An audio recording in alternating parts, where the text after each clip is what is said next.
Yo me puedo quedar aquí. Sí.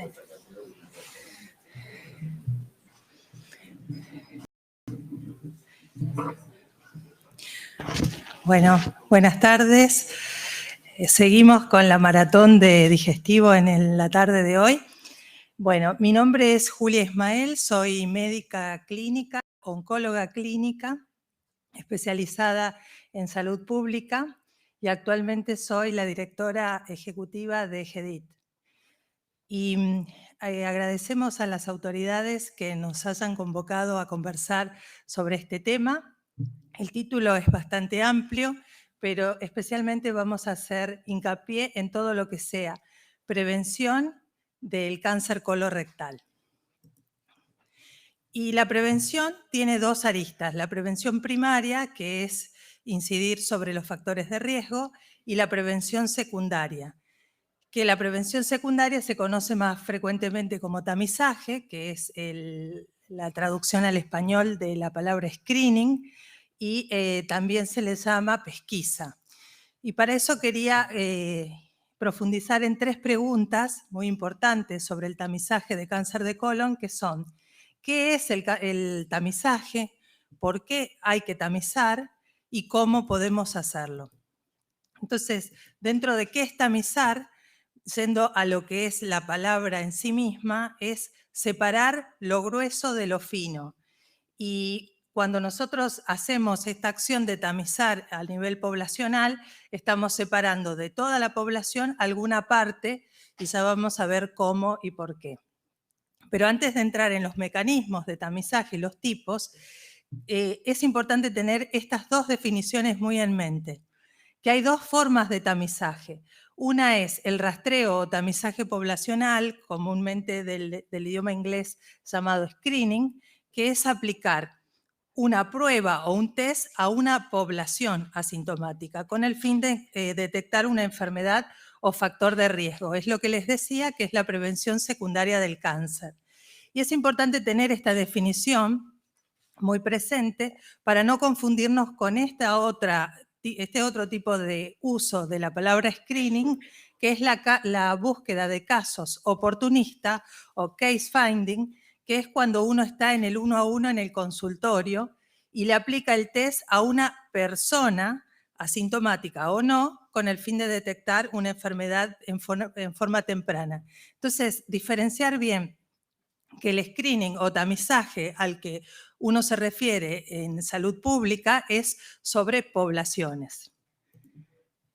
Y bueno, ¿y qué esperamos cuando uno aplica una prueba de tamizaje? ¿Cuál es la medida más importante de efectividad de si nuestra estrategia de tamizaje está funcionando o no? Es no si diagnosticamos más cánceres.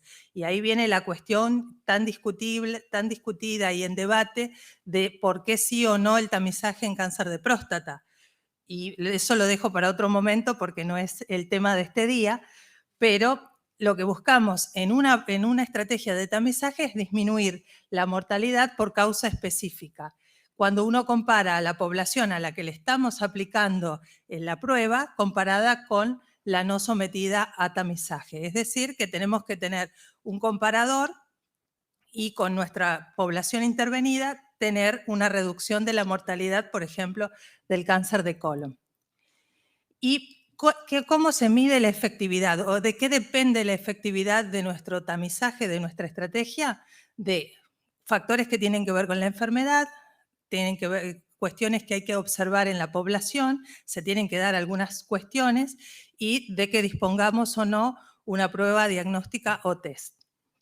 Si hablamos de la enfermedad de investigar, para que la enfermedad sea pasible de tamizaje, tiene que tener estas características. Tiene que ser una enfermedad importante que tenga serias consecuencias en la salud, un periodo preclínico detectable, porque si el periodo preclínico es muy corto no nos da la oportunidad de intervenir, que una vez que uno diagnostique esa enfermedad sea tratable, porque si no, no tiene sentido, y que el tratamiento precoz efectivamente modifique la historia natural de la enfermedad. Y en eso, esta sería la historia natural del tumor. Entre estas también se encuentra el cáncer de colon. Si vemos el umbral, si vemos el umbral de detección y el tumor primario, y antes de que empiecen los síntomas, es la etapa para el rastreo. Es decir, antes que la enfermedad sea sintomática, pero que sí sea detectable por algún test. Y de esto es un modelo muy práctico y se apega mucho a este modelo, el cáncer de colon, porque tiene un largo periodo preclínico y tiene una enfermedad precancerosa, que es la secuencia pólipo-carcinoma. Después, cuando vamos a la población a estudiar, o sea, ya sabemos que el cáncer de colon es pasible de ser tamizado. Ahora, nuestra población en Argentina es una población que importe tamizar el cáncer de colon, y las características debieran ser que tenga una alta prevalencia de la enfermedad, de que haya accesibilidad a los servicios de salud y que la prueba que le estamos proponiendo sea aceptable o que tenga una compliance por parte de la población. ¿Y por qué debemos tamizar?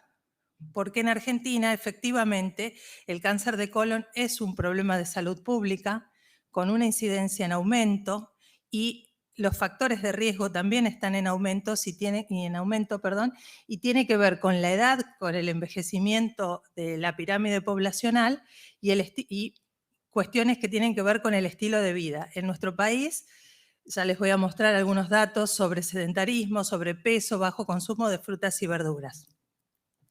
Y la incidencia, ¿cómo es la incidencia en nuestro país? Si vemos los colores más oscuros son los que tienen mayor incidencia. Argentina tiene una incidencia media alta en la cual se asemeja a países desarrollados. Si vemos Estados Unidos, Europa, Oceanía y Japón tienen los colores más oscuros. Esto significa que nos estamos pareciendo a estos países en cuanto a la incidencia, pero cuando miramos la mortalidad ya no nos parecemos. También tenemos una mortalidad alta, media alta, que se parece más bien a los países poco desarrollados como África o Asia. Comparativamente, el cáncer de colon es el segundo cáncer incidente tanto en hombres y mujeres. En hombres es segundo después de pulmón y en mujeres es el segundo después del cáncer de mama. Tiene una incidencia de casi 16.000 casos nuevos por año y una mortalidad de casi 9.000 muertes anuales también, y es también la segunda causa de mortalidad por cáncer. Y acá vemos cuál es la evolución de esta tendencia. Vemos que los puntos azules son la mortalidad en hombres, que el porcentaje estimado de cambio anual es de 0,5, increciendo en hombres, y lo alarmante es que si bien las mujeres siempre tenían una mortalidad menor comparado a los hombres, el porcentaje de cambio anual desde el 2010-12 es de aumento de 2,5% anual. Y esto nos prende la alarma porque siempre se pensaba que el cáncer de colon era una enfermedad predominantemente del hombre, pero estamos viendo que la mortalidad está en aumento también en mujeres. Y la otra cuestión que les decía respecto a la edad, Argentina está teniendo una transición demográfica y epidemiológica donde tenemos un menor índice de natalidad, una mayor expectativa de vida, que da una mayor carga de enfermedades crónicas no transmisibles a largo plazo, entre las que se encuentra el cáncer, y en nuestro país se estima que en la población entre 50 a 75 años, la que luego es la que tiene mayor incidencia y mortalidad de cáncer, pasará de ser 8 millones, que fue el censo anterior, a 11.200.000 para el 2030, es decir, un 40% de aumento en este grupo etario. Y lo que les comentaba de la cuarta encuesta de factores de riesgo, existe en forma periódica desde el Ministerio de Salud una encuesta que mide los factores de riesgo para todas las crónicas no transmisibles y que los resultados de la última encuesta, que fue en el 2018 y se publicó en el 19, arrojó que más del 95% de la población consume menos de 2 porciones de frutas o verduras diariamente.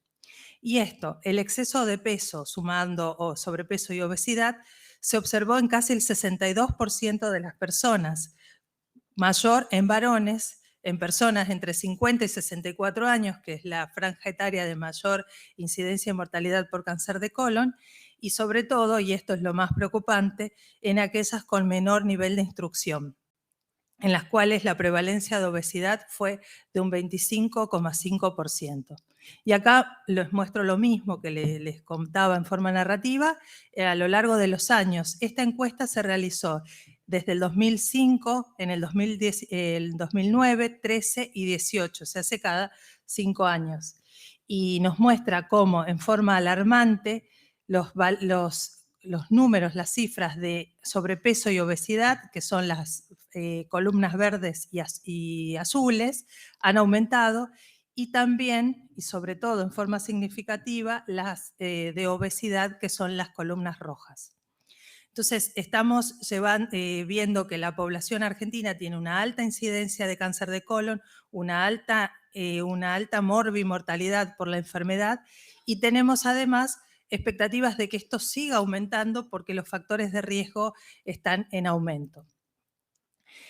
Y por último, en cuanto a la prueba diagnóstica o test, existe una prueba que para que una prueba sea útil para un rastreo tiene que reunir todos estos criterios, tiene que ser sensible, es decir, ser capaz de detectar los verdaderos positivos, y específica también tener la capacidad de detectar los verdaderos negativos, ser de bajo riesgo, aceptable y bajo costo.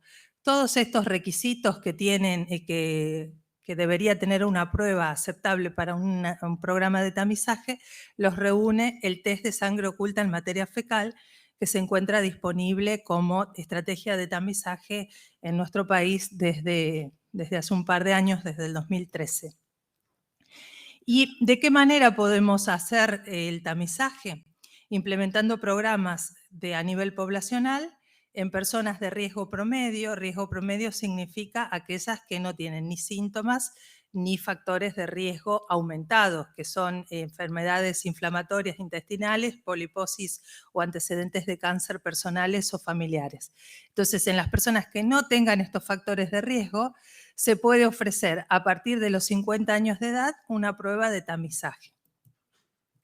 Esto se basa en recomendaciones no solo nacionales, sino fundamentalmente en recomendaciones internacionales, las de la OMS para la planificación y ejecución de programas de control del cáncer y las directrices europeas de garantías de calidad en pesquisa y diagnóstico del cáncer colorectal, que recomiendan realizar tamizaje poblacional basado en FIT o en test de sangre oculta. ¿Y por qué? Porque el tamizaje, como les mostraba en la primera diapositiva con esto de filtrar, además organiza el sistema de salud. Vemos que en el primer gráfico tenemos a toda la población entera, a las cuales que reúnen los criterios, mayores de 50 años, sin factores de riesgo, a todos se les ofrece el FIT, y aquellos que da el test positivo pasa a hacerse un estudio complementario, que sería la colonoscopía.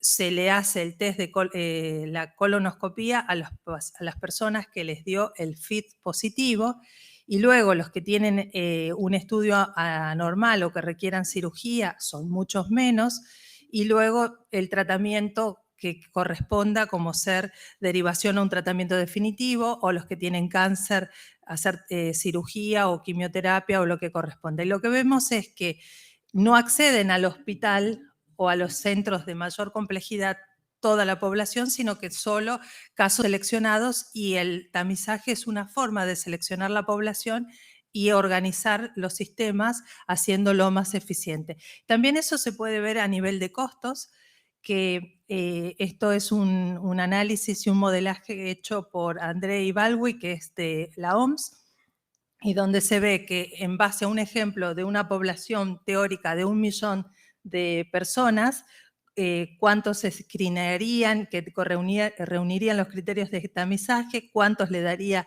el test anormal, de estos cuántos necesitarían una colonoscopía o que no den cáncer, y así, para evitar 32 muertes por cáncer de colon debidas al tamizaje.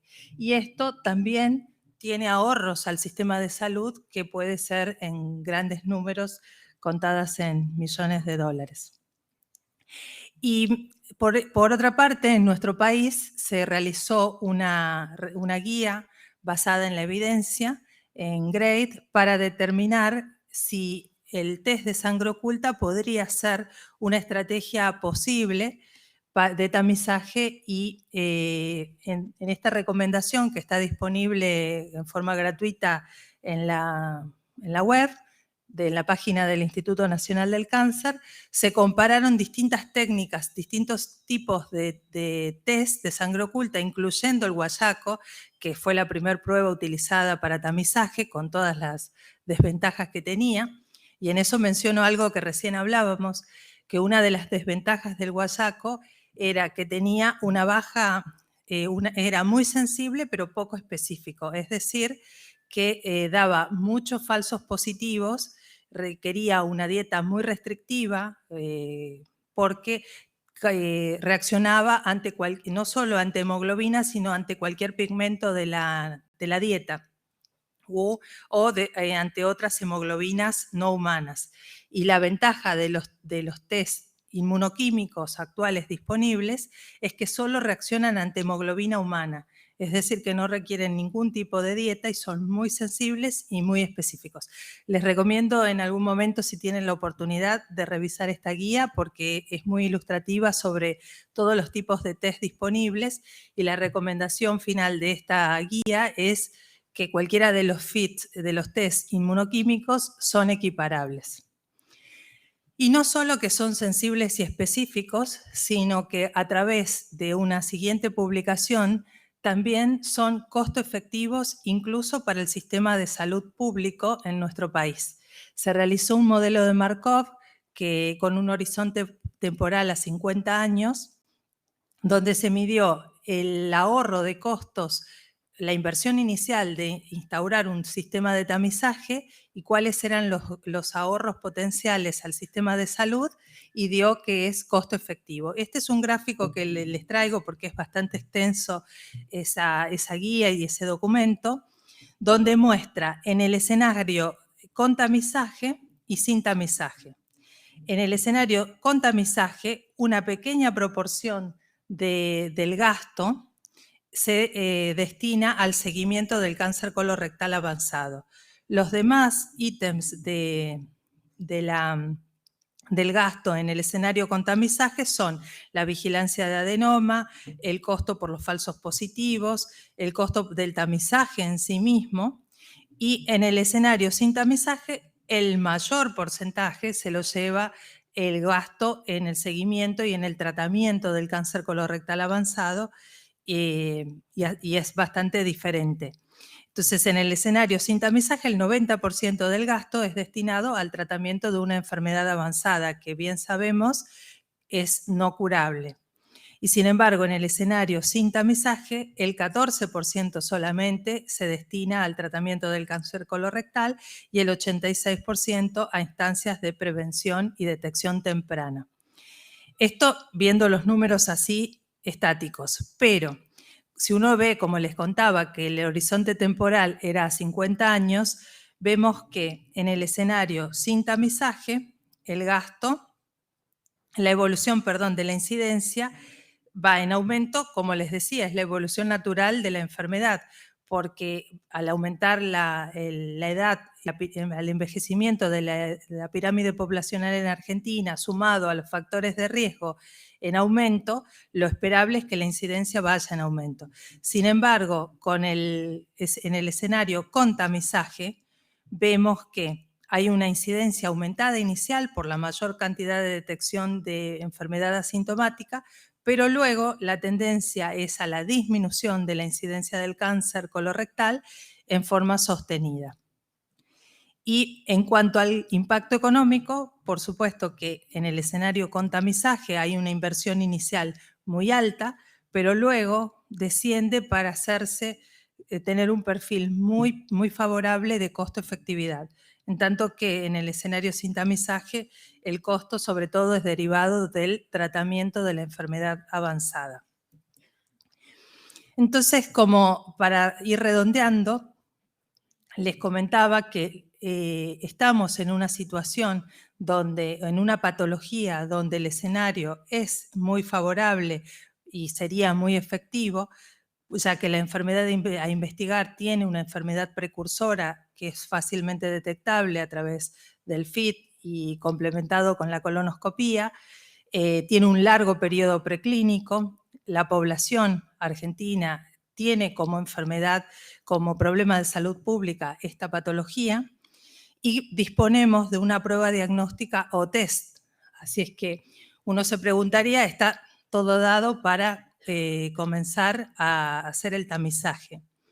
No obstante, a pesar de que hace varios años ya está este tema, el programa implementado y demás, igual han surgido nuevos interrogantes respecto al tamizaje y nos hemos hecho algunas preguntas, un grupo de investigadores que fue recientemente publicado sobre algunas recomendaciones adaptadas a nuestro país sobre el tamizaje colorectal basado en test de sangre oculta en población de riesgo promedio. No estaban las preguntas. Perdón, entonces las preguntas eran si la edad de tamizaje debía ser adelantada, porque es un debate internacional que se viene llevando, si habría que bajar de 50 años, bajarla a 45, como algunos países del primer mundo, como Estados Unidos sobre todo, que han adelantado la edad de tamizaje, si es superior el test inmunoquímico cuantitativo versus cualitativo y si eventualmente se podría hacer cada 2 años el test de sangre oculta en lugar de cada año. La respuesta es que dado nuestro entorno y nuestra población y nuestra incidencia, no se recomienda bajar la edad de tamizaje a menores de 50 años, sino continuar y llegar a una cobertura poblacional amplia de este tamizaje. El intervalo no es aconsejable aumentarlo a cada 2 años, hacerlo anual al test de sangre oculta, y sí el cuantitativo es superior al cualitativo, ya que permite ajustarlo según el entorno y la disponibilidad de los servicios para colonoscopía, según la cantidad de hemoglobina en sangre en el test. Y bueno, y acá van las preguntas. El tamizaje es una estrategia que se encuentra ampliamente implementada en Argentina con coberturas poblacionales superiores al 90%, a ver qué les parece a ustedes. Es una estrategia que no debería realizarse en nuestro país porque es una patología muy poco frecuente. Y C, cuenta con una estrategia costo efectiva basada en test de sangre oculta en materia fecal seguida de videocolonoscopía en caso de positividad.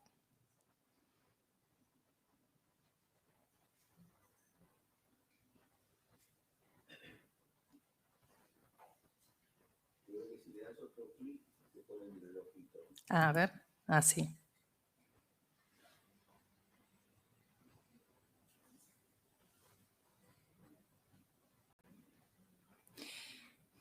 ¿Igual también vota la gente de la casa? No puede. Ah.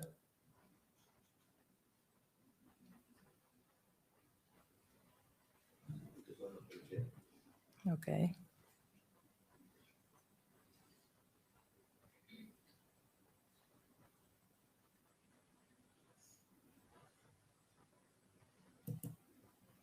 Muy bien, estaban despiertos.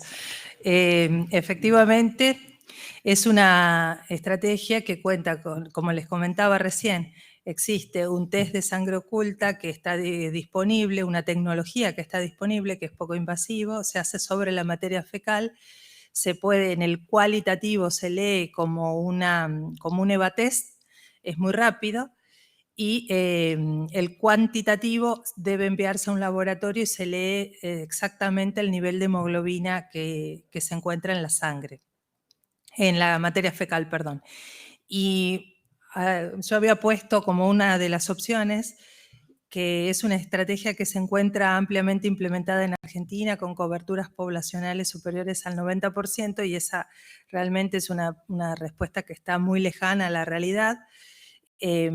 A pesar de que hace varios años que está el programa y que se encuentra disponible la tecnología del test en nuestro país, solo el 5% de la población accede y ha realizado el test alguna vez en su vida, y eso tampoco es suficiente porque se necesita que se repita anualmente el test, así es que hay mucho por hacer todavía con respecto a esta enfermedad. Y bueno, y la segunda pregunta, el aumento de incidencia del cáncer colorectal en Argentina es debido al envejecimiento poblacional, el incremento del sedentarismo y la obesidad, cambios en el estilo de vida, o todas son correctas.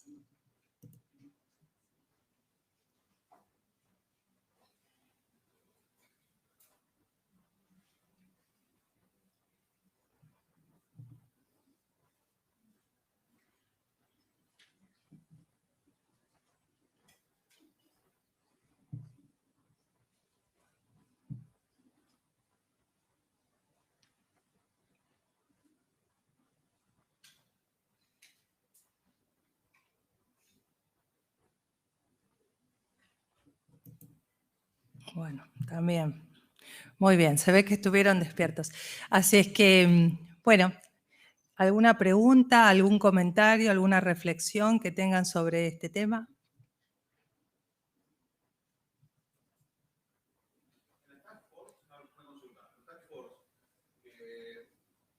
Les recomendaba, en realidad, según también, es una aprobación general, estoy hablando de pacientes que tienen que hacer un tamizaje específico. Recomendaba ya no usar la sangre oculta en materia fecal cuando tiene, por ejemplo, antecedentes familiares de cáncer colorectal, empieza así al 45, o que tiene antecedentes de enfermedad de Ring, empezar antes, pero no, ¿por qué no podemos usar la sangre oculta en materia fecal si es ahora más sensible? Más específica, porque es incorrecta a la hemoglobina humana. Sí, está muy buena la pregunta porque yo desde el principio hice hincapié en población general de riesgo promedio, es decir, fuera de todos esos factores de riesgo. Cuando una persona tiene un factor de riesgo, requiere un tratamiento específico y un seguimiento específico según la patología. Por ejemplo, la enfermedad inflamatoria intestinal o la poliposis colónica requieren de endoscopía. Ya no se necesita el diagnóstico con hemoglobina con FIT. Le va a dar positivo casi en el 90% de las veces, y en ese caso es fútil usar un recurso que no tendría sentido.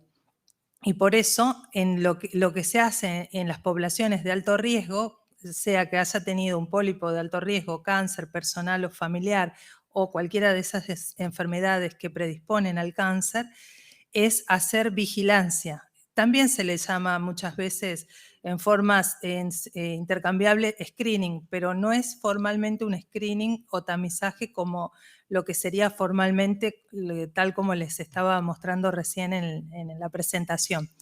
Y igual son casos muchos de menor prevalencia.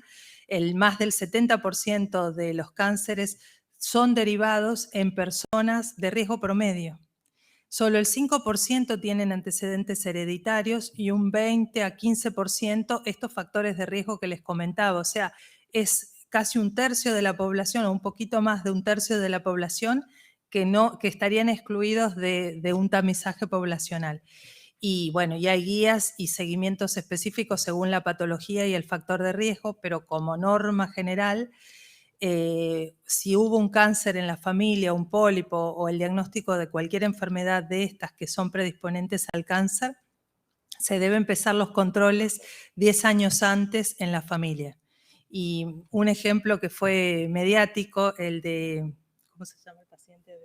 Federico Val. Él justamente fue un cáncer hereditario, lo digo porque fue de conocimiento público. Tenía el abuelo con cáncer que comenzó a los 60, el padre a los 50 y él a los 30 y largo de años. Así es que justamente fue reproduciendo esta regla genérica de adelantar 10 años en el cáncer más joven que hubo en la familia para cáncer de colon, y otros cánceres también siguen esa misma regla.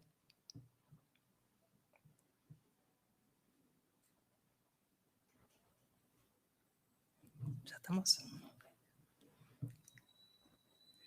Bueno, igual si necesitan las citas o cualquier paper de los que estuvimos charlando y mencionando, encantado de hacérselos llegar, me los piden. Igual están de acceso libre todos. Así que bueno, muchas gracias. Hasta la tuya.